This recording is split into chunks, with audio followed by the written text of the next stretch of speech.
Hello, welcome to Grand Slam Sports Basketball with the last segment for basketball before the NBA season.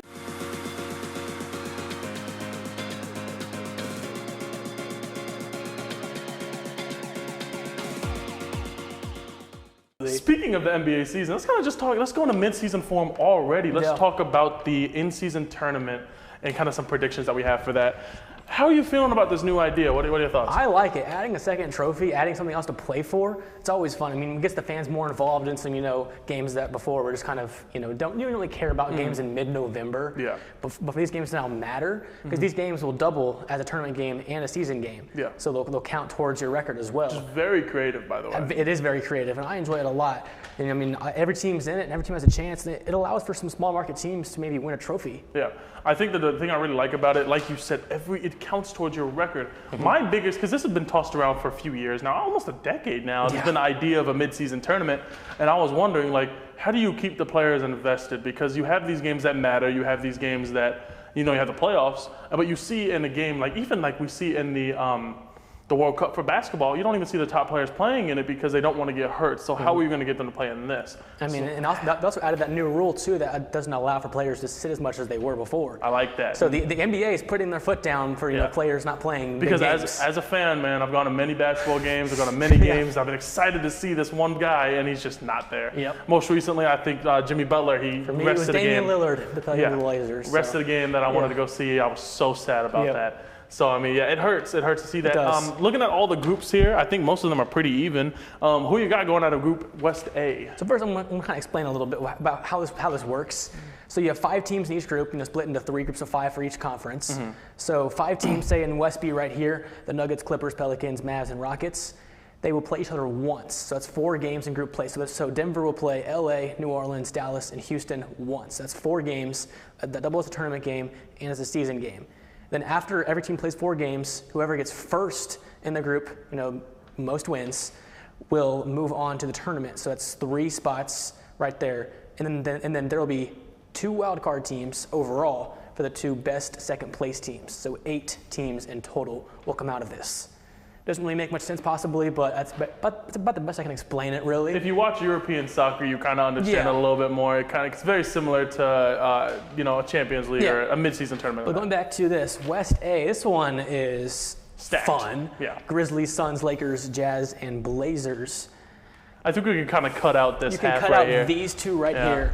I want to go ahead and cut out the Lakers. Give me the Suns.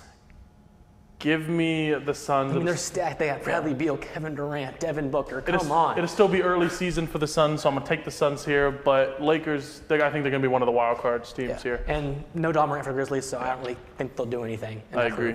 West B, I think this one's a little bit more clear. Denver. I see Dallas as the underdog here, though. I don't see any wild card. Dallas could take a wild card spot, or maybe New Orleans. They're fully healthy coming in this year. They got a lot of talent. They just haven't been able to put it together. There's only 2 wild card spots out of 6 second place teams. So that'd be very hard to get a wild card spot. But Denver for me of West B. West C, Golden State.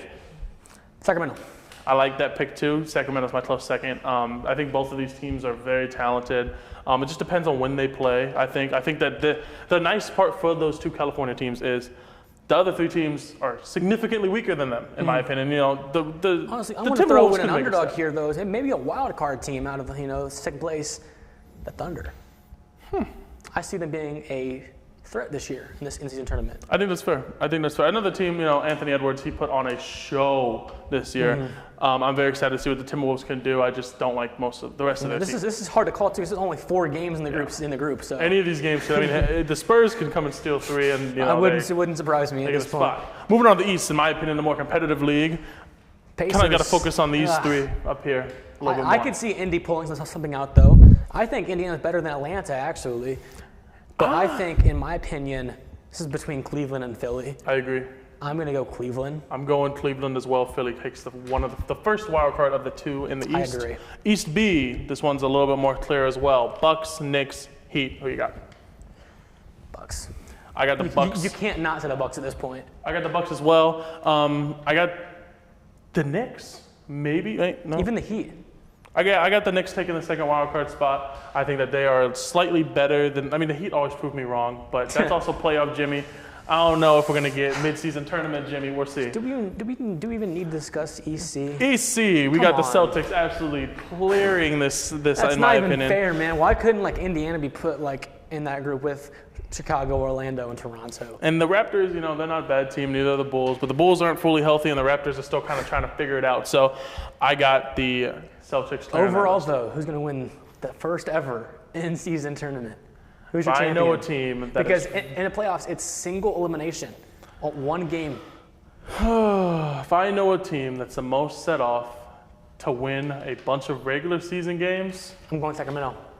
Give me Cleveland.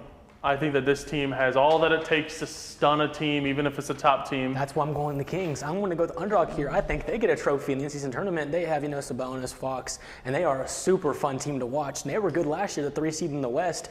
And it wouldn't surprise me if they pull something out here and win this group and even maybe win the tournament. So I'm going to go the Kings as the underdog pick here. I was originally very, very, very, I cannot emphasize how much I dislike the idea of a tournament. Adam Silver and the board, they really did. Well. They did this very well. You've made a believer out of me. Let's look on to the East and West breakout player prediction. We each picked a player one from the East, one from the West that we think is going to I want to say most improved, but at least break out. So my first Eastern pick, I got Mark Williams from the Charlotte Hornets. It's not very often that we get a Charlotte Hornet on a list for breakout players. Mark Williams was one of the most defensively efficient players in the entire league last year. This is a team that really does not have a lot of rim protection. The Hornets need a breakout player, really. When he's on the floor, the team looks so much different because he makes it to where if you take those high percentage shots in the paint, he will cover almost the entire paint on his own, similar to a Rudy Gobert back in his Utah days. But the thing that Williams has, I think what Gobert does not have, is a versatile offense. He's a very good lob threat. He's very good in the post game, especially the drop step game. You have LaMelo at point when healthy. When not healthy, you have Terry Rozier. Yeah. I like Mark Williams to be a breakout player. Who you got? For my East, I'm going to go someone who didn't play much last year, but Cade Cunningham. I mean, he played all right when he was playing last year, but he wasn't very healthy. Yeah. And I think if he stays healthy, he's going to be the guy the Pistons need to take the next step in the Eastern Conference. I mean, he's a really good player. He was, a high draft pick for a reason. Yeah, Come on. I mean, number one. I remember him getting drafted. He was the first overall pick for a reason. This guy will be just fine as long as he's healthy, and I think he will break out this year with this Pistons squad, and I think they'll be a play-in team, the Pistons. Is he your most improved player pick for Cade Cunningham this year? Do you think he'll be most improved player this year? I mean, I wouldn't say most improved, but maybe like comeback player of the year since he's off injury a lot. Yeah. So, but I like Cade to be the best breakout player in the Eastern Conference. That's fair. Moving on to my Western, I picked out Jalen Green. This is someone that is now surrounded by all the talent in the world. I wouldn't say all the talent. It's no longer Jalen Green's show here in Houston. You got Jabari Smith healthy. You got Sengun healthy. You got Dylan Brooks, who's pictured with them right there. Dylan Brooks, so for some reason, even though he talks a lot, he's not a bad player. He's not a bad player. He is a three-point threat. You can't just help off of him. You got to guard him. They got Fred VanVleet now. They got one of the Thompson twins. I'm very excited. I don't think it'll work. I think with Jalen Green now no longer it'll be similar to Bradley Beal. He's no longer going to have all that focus on him. He's going to be able to play his game, the game that he was so highly scouted for. I think he's going to have a breakout year. I honestly don't agree with you. That's fair. I don't think Houston's going to do anything this year, even with Green. I think Green is just not the right fit for this team, in my opinion. But we'll see how it works out. And my Western player is also a guard, Shaedon Sharpe. Now with Damian Lillard gone to the Bucks, he shined last year at moments, but with him having now a sole focus with him on the offense, I think he's going to have an absolute breakout year on this Portland team. The mystery kid himself, I remember him getting drafted, and no one knew what was going to happen with him because, of course, he took that year out in college for COVID. And when he was drafted as high as he was, there were questions. He answered a lot of them last year, and now it'll be him and the Scoot Henderson show. Yeah. They got a few pieces from I like what the Portland has going. I think that team is not a play-in team yet, but give them right there on the edge, honestly. I like Scoot Henderson as well, but I think he's going to be an absolute stud this year, maybe even an all-star. I like that pick. I do like that pick. I didn't even think about Shaedon Sharpe in that. It's kind of hard. It's kind of easy to just kind of write the Blazers off. Yeah. So I like that pick. That was a good pick. Moving on to NBA.com. They put out a list of the top players returning back from injuries. I picked a few of them that I thought were going to be very interesting, and I want to see how you feel about them. First off on that, we have Zion Williamson. We have the same conversation every year. And I want to have it again this year. Best player coming off injuries, Zion Williamson. Imagine, look who's there again. Guess what? Next year we're going to be standing right here. Best player coming off injuries, Zion Williamson. He cannot stay healthy. And that's the problem. I think that it's hard at a player, and I'm not going to be the person, because there's a lot of people that like to have this conversation where, oh, his weight. Like, I think that his weight is what makes him so dominant. It's not necessarily the fact that he is as big as he is. It's the fact that the way that he plays with that size makes it hard for him to stay healthy. As someone who is in similar weight to him, I know this. Our legs are not the best, and I understand what he's going through. Been there, done that, I get it. I'm just tired of having this conversation. I want to see him stay healthy. I want to see what he can do when he's on the floor for an 82-game season. I'll make a promise with you. If he gets injured again, we will not have him on next year's list. We're going to have to, though. I mean, technically, he's the number one coming off injury, but who's second? Going on with another one that you actually already mentioned, Cade Cunningham. There we go. I already know how you feel about this one. You think he's going to be a comeback player. I think I can agree with you on that one. I think he's the best player coming off of injury. Zion won't, because you can't come back from anything when you're hurt again. Yeah. So that's my opinion. I'm excited to see it. The only question I have for the Pistons is who starts fully, because Jaden Ivey, the other Thompson twin, and then Cade Cunningham. I'm assuming they're going to bench. I want to say it's Amen on I mean, they could start all three. They could start the Thompson brother at the forward and keep Ivy at the 2, and maybe even put Cade at the 1. Yeah, but then you really risk having an overly small team, especially in the Eastern Conference, which is known a little bit more for their size. Yeah. I like the idea of having an elite 6-man, but it's only going to be a matter of time until they lose one of them. So we'll see. Similar to what the Kings had to deal with Tyrese, De'Aaron, and Davion Mitchell. Yeah. Moving on to the next one, Chet Holmgren. Potential Rookie of the Year. He could have a Ben Simmons here. He can still be Rookie of the Year. It's just crazy to say, but I mean, I agree with him being here in this spot. I mean, it was an unfortunate injury last year in the offseason, playing in that, what was it, just like a I don't remember what it was. OTE league. Yeah, the OTE. I mean, but I think he's going to be an absolute stud for Oklahoma City, and that's why I think they're going to be a legit team this year, playing maybe even playoff team with that team they have with Shai and Chet and Giddey. I like the Thunder. Chet is one of those players that I always tell people around me that always ask me, why didn't you play basketball? You're tall. Why didn't you play basketball? Injuries. He is 7'2". Also he injuries. Can shoot the ball. He can block you from the free throw line to the 3-point line. Sure, I'm tall, but he's a monster. But taller? Victor Wembanyama. I don't even want to mention his name right now. I'm so sick of Victor Wembanyama. I love him, but I'm just don't even get started on that one. LaMelo Ball going on from the Hornets. I like this image of him. I'm very excited to see him come back. One of my favorite players. Not he mine. cannot stay healthy. I'm not a big fan of any of the Ball brothers, really. I love the Ball brothers. I mean, I hated LeVar growing up, but I love the Ball brothers. I think that him and Lonzo, I want nothing but success for. The only reason that I was ever praying on their downfall was because I did not want to hear their dad talk about it on TV. But now that he's a little bit quieter, I'm okay with it. I want to see LaMelo Ball come back, and I think he will. The Hornets.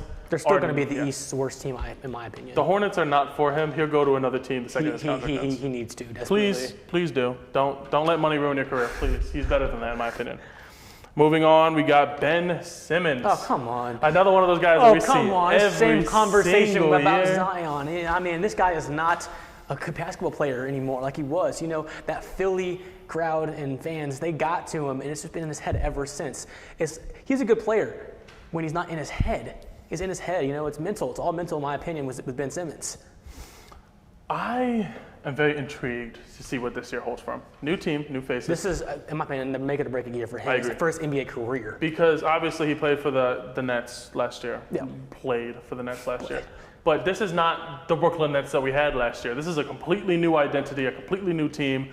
The team is under Mikal Bridges, which is, I never thought I'd ever say in my life. But I like this team. They're gritty. Okay. They're fun. I think that Ben Simmons fits that if he's in the right headspace, that gritty play style. He's tall. He's going to make it very hard for other guards to do what they want to do, which could cause a lot of issues and get some good wins for the Nets this year.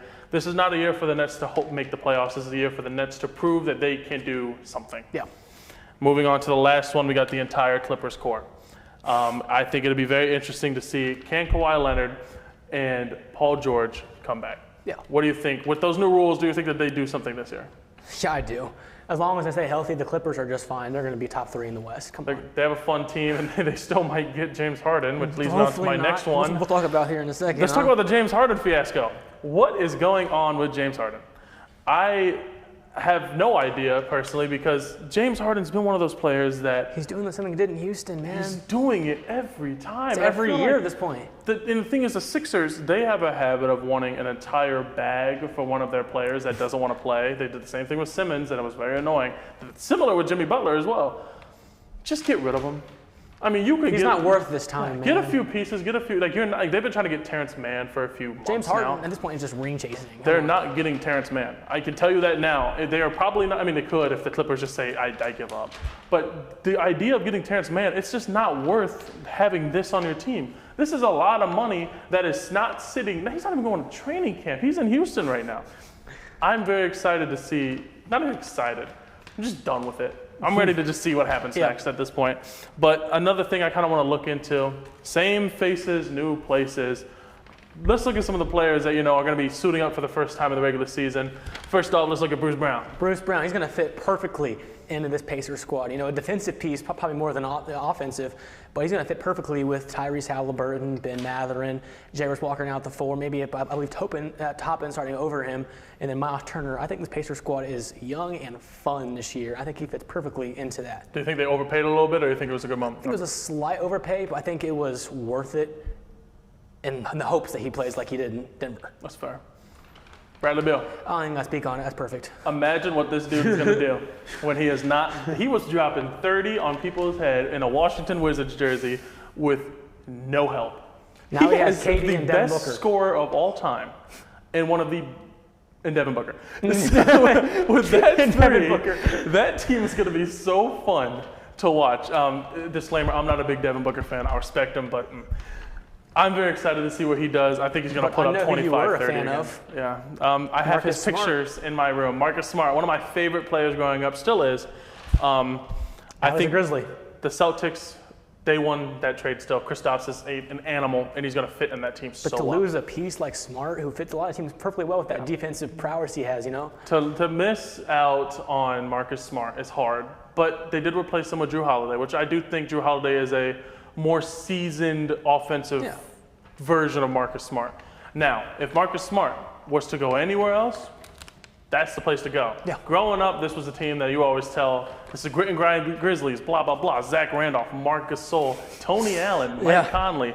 He fits that mold. He does, of absolutely. those players that is going, the Patrick Beverleys, the players that are winning games. I think him, Bane, and Morant is a genuinely really good trio. And D Rose as well, coming off the bench. He could true. score. He could still do stuff. I grew up, I'm from Illinois. D Rose is someone that we know a lot about down there. And I'm very excited to see what this Grizzlies squad can do, especially when John Morant comes in.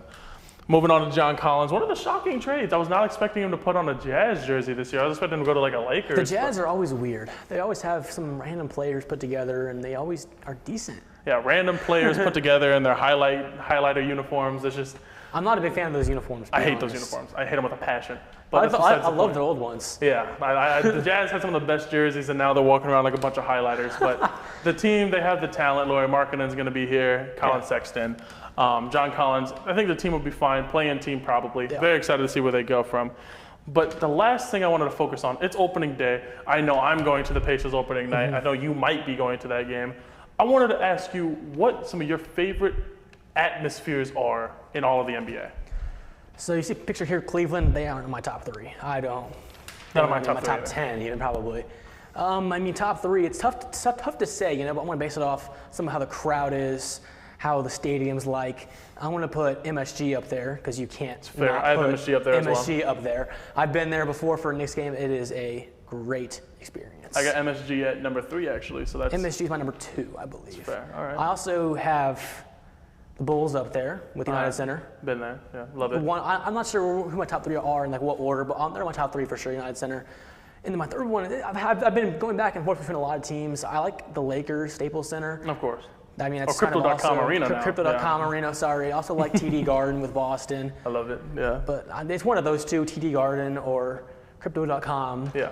one of those two. Give me some small market teams right here. See, I want to mention. That could be top 3 as well, but you go ahead. I'll take mine for a second. My number 3, I got Sacramento. They were my honorable mention. I was going to mention. Beam. Light the beam. Golden One Center. Might even be my top 3, honestly. Anytime you see them play, whether it's a game in the middle of December or a game in the playoffs, always a crowd. The crowd is always there. They've stuck by their teams throughout the playoff drought. The beam is sometimes up.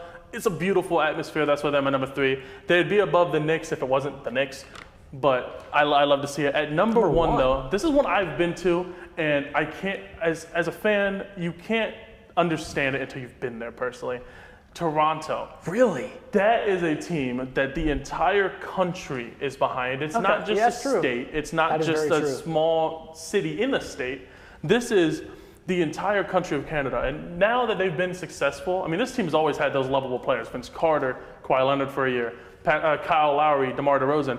This team, they love their Raptors. And this is a country that is normally known for their hockey. So to see them be the way that they are in basketball, it's very entertaining. I love the Raptors. The whole atmosphere. The Pacers used to be up there in that top 5 or 3 when they had the Paul George era, but since then it's kind of fell off. Hopefully it's going to go back up this year now with this new look Pacers squad that could be a playoff team with Halliburton, being the absolute star he is. I would love an excuse to go to that, but that will be all that we have today for the NBA. Next week's NBA will be the first episode of NBA for the regular season, and I cannot wait personally. Is basketball season coming up soon here on Grand Slam Sports. Thank you for coming.